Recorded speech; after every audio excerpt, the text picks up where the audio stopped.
You are now tuned into Check This Out News. We connect the streets.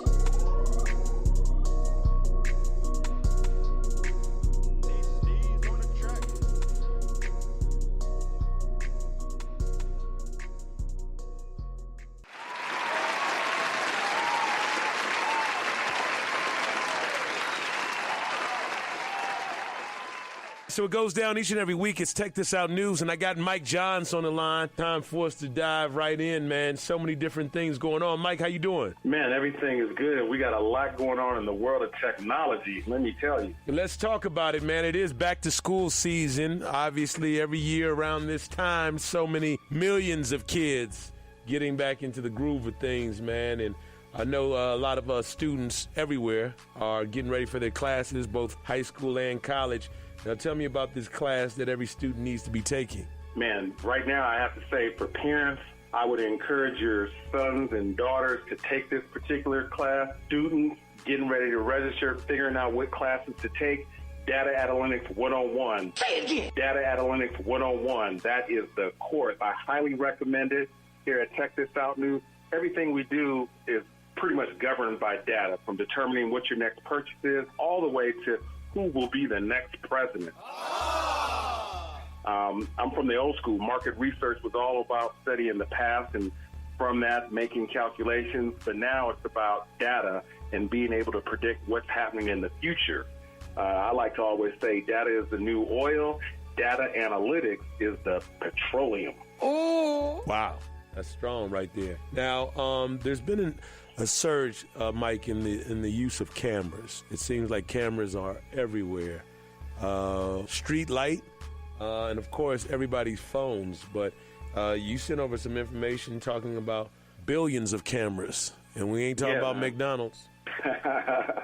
Exact. Well, in less than 5 years, it's already predicted by LDV Capital, a research company that looked into the study of cameras, and pretty much by 2022, can you believe that over 45 billion cameras will be out there watching us? And we're already seeing this migration, this shift, so to speak, from the digital cameras are watching us in the park, subway, even your homes. And now with new emerging technologies like autonomous cars, drones, and the new smartphones that are coming out, the cameras are just getting that much more powerful. And I think the real driver here that we got going on is the desire to capture, communicate, and share photos and what have you, images, video. That's the new driver that has really got this thing going in hyper speed. So it's crazy time. Everywhere you're going, you're being watched. And I know London has been a factor in this, but now we're seeing that segue in cities like New York, all your major metropolitan cities, and especially in lieu of the time, we have to be watched. It's almost like a form of governing this. So you think with everything that's transpired, especially given recently with Barcelona, is that going to really push this over the top because so many cities have to be, you know what I'm saying, constantly under observation? Yeah, I think hopefully, it'll serve as a deterrent. When the eyes are watching, people are less likely to do devious acts, so to speak. But again, it's probably just a deterrent. But yeah, everything is being watched. That's the world that we're living in. And we don't have a choice but to accept it. Well, they've definitely been pushing. If you see something, say something. Moving on.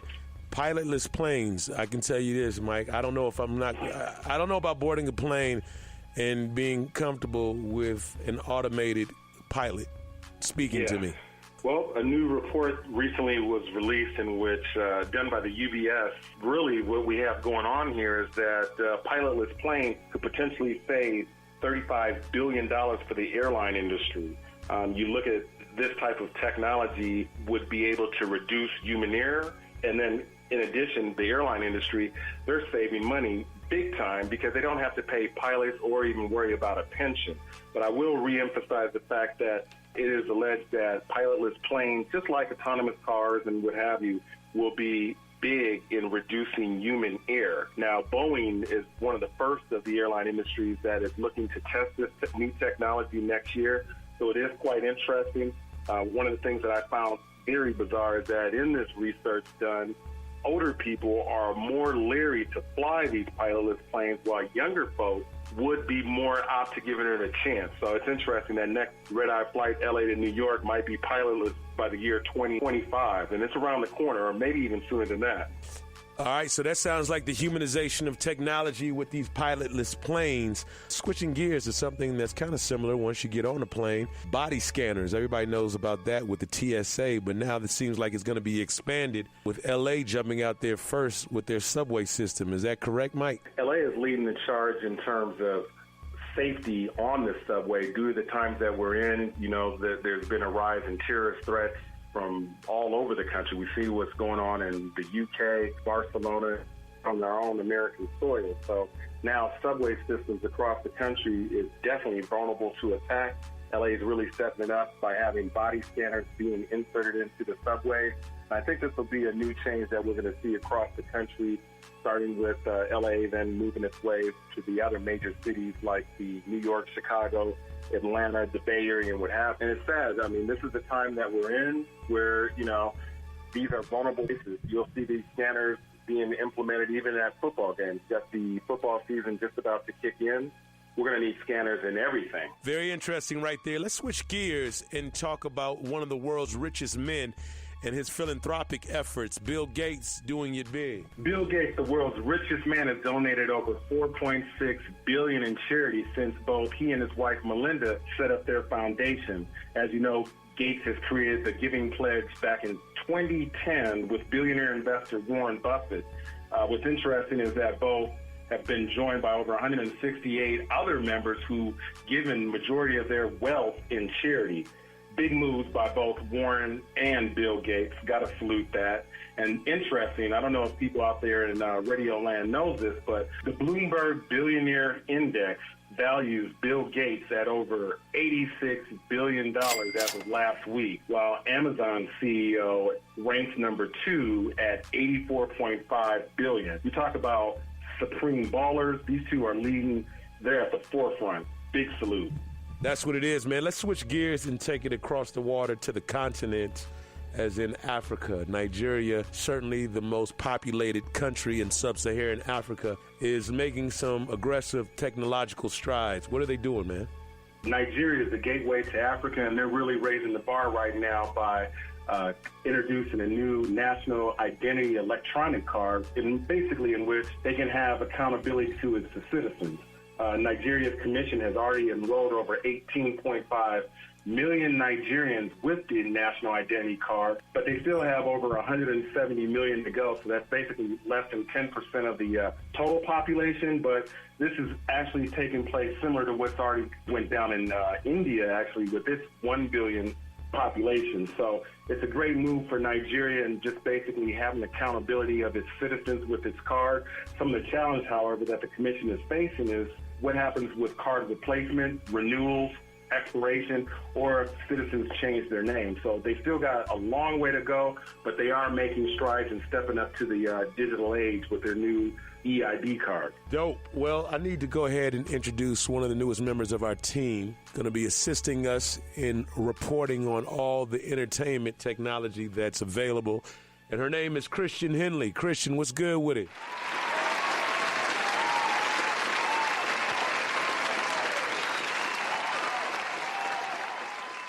Hello. How you doing? I'm doing good. I'm excited to be a part of the Check This Out team and family, so I'm ready to start this off. Well, we appreciate you so much, and I know there's a whole lot taking place in the world of entertainment. What's going on? So right now, we're actually looking at YouTube starting its own streaming service. YouTube is broadening access to live streaming as younger viewers increasingly watch shows online, and traditional broadcast networks grapple with aging demographics among viewers. So there is a switch to streaming, and the station operator Sinclair Broadcast Group and Google have expanded YouTube TV streaming services into 14 new U.S. markets, which will hopefully reach over half of American households. Very big. Mm-hmm. All right. One, I'm interested to see how this is going to work because, I'm not sure if people know that YouTube will also be having some of their favorite network television shows now and not just videos from their favorite bloggers. And if I'm not mistaken, they're rolling out in some cities?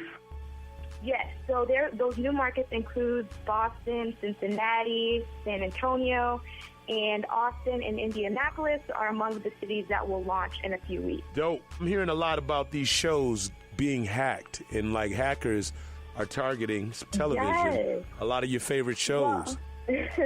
Well, one of the hottest shows right now is Game of Thrones. And they just recently were victim to some huge hacking. It was estimated that over 90 million people around the globe stole the premiere of HBO's Game of Thrones. Wow. I wonder how much money was lost in that. You know what? I'm sure there was a great deal. I mean, from 15 million viewers in the U.S. stole it. UK, there was 6.2 million. And Germany, there was 4.8. I mean, Osei, did you stream in for the premiere? No, I didn't. I should have. Well, maybe you shouldn't, but I mean, that's good to know because one of the top niche streaming services didn't lose one of their, most faithful viewers that night. The effects were so real that even Pornhub suffered a loss in viewership during the stretch, but I guess they didn't lose those days. Got him! Got him! So that's one of your favorite outlets, right? Pornhub? right. Do we have to really talk about that right now? Or, Well, they actually suffered a big loss, but, they didn't suffer a loss with you, so I guess it's all good. All right, switching gears for a moment. I know Nicki Minaj did something that was real revealing on social media. What's happening with that, Christian? So basically, I don't know if everyone knows, but Snapchat is topping the charts for social media and just total investment from millennials. It is actually the third top social media app right now on phones from millennials 18 to 34, which is outweighing Twitter, Pinterest, Google, or Tumblr. So Snapchat is super hot right now, and our top princess of rap, Miss Nicki Minaj, just joined the app, and she nearly sent it into a frenzied crash, with thousands of young adults adding her, snapping her, and calling her through the app's calling device, which is pretty cool, just to get a chance to try and talk with the artist. But, of course, the blogs were going crazy because her first snap shows the artist with cleavage in a hot pink sports bra. Question is this the way that female artists are now having to interact with their fans? I mean, we know that sex has definitely been shown to sell, but with new extra personal social media technology, could it make things a bit too intimate? I don't know. People are up for debate. I won't be the judge here because maybe that's just how Nicki's sports bra fit, and she can't be bothered with all the questions about her body and what she decides to do with it. So that's my stance. Well, snaps don't last, right? I mean, they last 24 hours, so that's enough for people to get their hands on it. Can you record other people's snaps? Like, if say, for instance, if she showed something revealing, or I thought you couldn't. I just want to make sure I'm clear. Somebody should have documented that, is all I'm trying to say. Well, they did document it. If you guys want to check it out, I know y'all might be interested. Okay. No, it can be documented because when I was researching and learning more about it, it's not just a photo. It's a video with her using the app's new filter features, her with some little mouse ears on. And I saw it. Funny video. Yeah, exactly. So they it was hot. have video. You saw it, So I'd like to say, Nicki, Kim Kardashian might have broke the internet. Nicki broke Snapchat. Exactly. She broke it. So it's great. I mean, I love Nicki, and I love what she's doing, and I guess she's just trying to make herself even more prevalent in the entertainment industry and the world of social media. Break it up, break it up. That's what it is sitting for. Check this out, news, making it happen. Appreciate that, Christian. Yeah, but I have one question for our listeners. We have a question of the day. Basically, it's real simple. Should Twitter shut down President Donald Trump's Twitter account? This is a controversial topic. The question stems from the president steering the country toward nuclear war with North Korea, the recent responses to the terror in Charlottesville to nondescript, secret lingo, late-night tweets. I mean, side note, I feel like Donald Trump, or President Donald Trump, was hinting at like a new line, a cognac line, gonna drop. It's gonna be called Kofifi, like.